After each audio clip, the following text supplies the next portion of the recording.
নমস্কাৰ, মই পংকজে আপোনালোক সকলোকে পুনৰবাৰ মোৰ ইউটিউব চেনেল তথা ফেচবুক পেজ পংকজ লিমকালে আন্তৰিকতাৰে স্বাগতম জনাই লৈ আনিছোঁ এই মুহূৰ্তত এটা বিশেষ ভাল লগা খবৰ।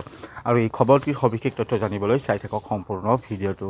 পুনৰ এক মহা অনুভৱতাৰ পৰিচয় দিলে গোৱালপাৰা জিলাৰ পূব প্ৰান্তৰ বৃহত্তৰ ধূপধাৰা অঞ্চলৰ 58খনকৈ গাঁৱৰে গঠিত বিকালী মৌজা উন্নয়ন সমিতি।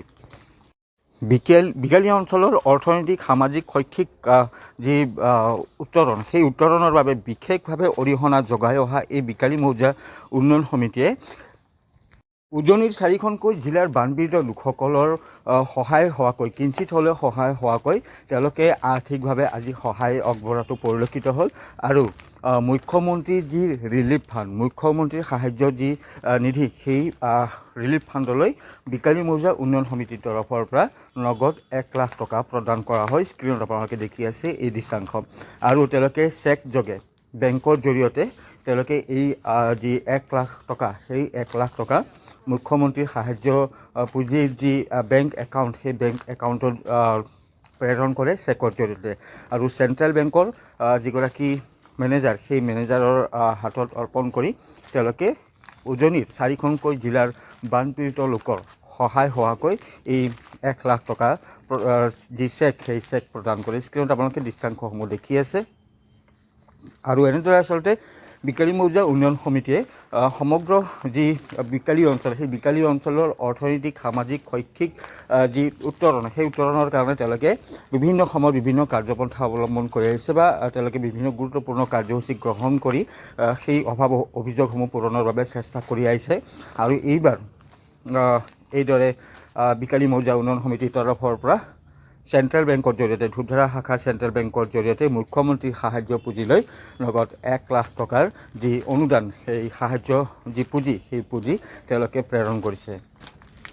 এটা সুন্দৰ পদক্ষেপ, এটা ভাল পদক্ষেপ।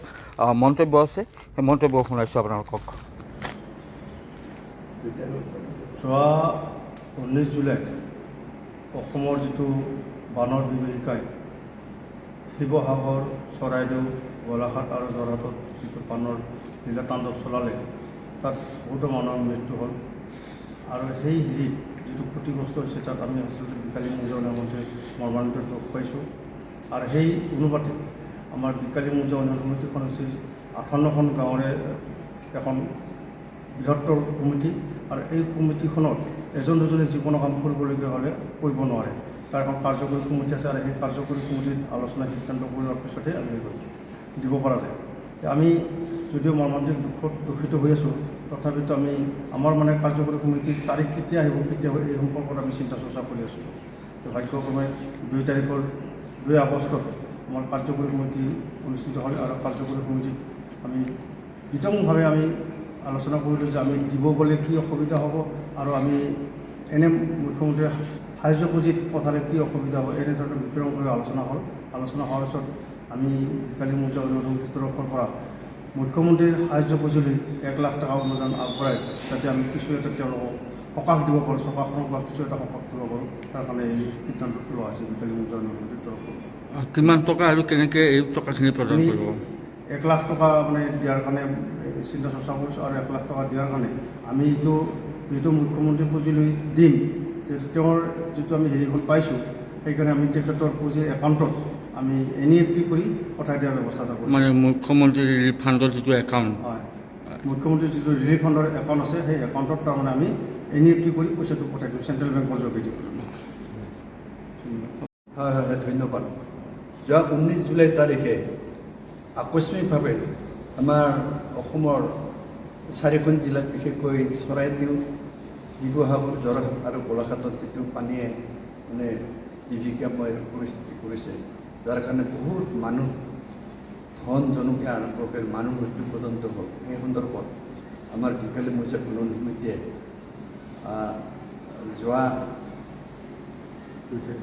2 আগষ্ট তাৰিখে আমাৰ কাৰ্যকৰী কমিটিয়ে তাত প্ৰস্তাৱ কৰিছে যে এই দুৰ্গত লোকৰ সহায়ৰ কাৰণে আমি 1 লাখ টকা সাহায্য দিয়াৰ কাৰণে ঘোষণা হৈছিল। আৰু সেইমতে আমি মুখ্যমন্ত্ৰীৰ সাহায্য পুঁজিত দিয়াৰ কাৰণে আমাৰ প্ৰস্তাৱ গ্ৰহণ কৰা হৈছিল। সেই মৰ্মে আমি ইতিমধ্যে এই ব্যৱস্থাটো কৰা হৈছে। আমি বৰ দুখিত। এইটো কেৱল আমাৰ এই অঞ্চলৰ অসমৰে নহয়, সমগ্ৰ ভাৰতৰ এটা বৰ ডাঙৰ সমস্যা। আৰু এনেকুৱা অসম্ভৱ এই বানপানীৰ এই দুৰ্ভিক্ষে এইটো খুব ভয়ংকৰ আছিলে, যাৰ কাৰণে বহু মানুহ ইতিমধ্যে মৃত্যুমুখত পৰিব লগা হৈছিল। ধনজনৰ কথাটো বাদেই এইবিলাকৰ কাৰণে আমি সেইদিনা এখন প্ৰস্তাৱ আকাৰে মুখ্যমন্ত্ৰীৰ সাহায্য পুঁজিলৈকে 1 লাখ টকা পঠোৱাৰ কাৰণে অনুদান দিয়াৰ কাৰণে সিদ্ধান্ত গ্ৰহণ কৰা হৈছে। আৰু আপোনালোকৰ শ্ৰোতে তথা ৰাইজৰ শ্ৰোতে এইটো মানে তেওঁক দিয়া হ'ল বুলি আমি সিদ্ধান্ত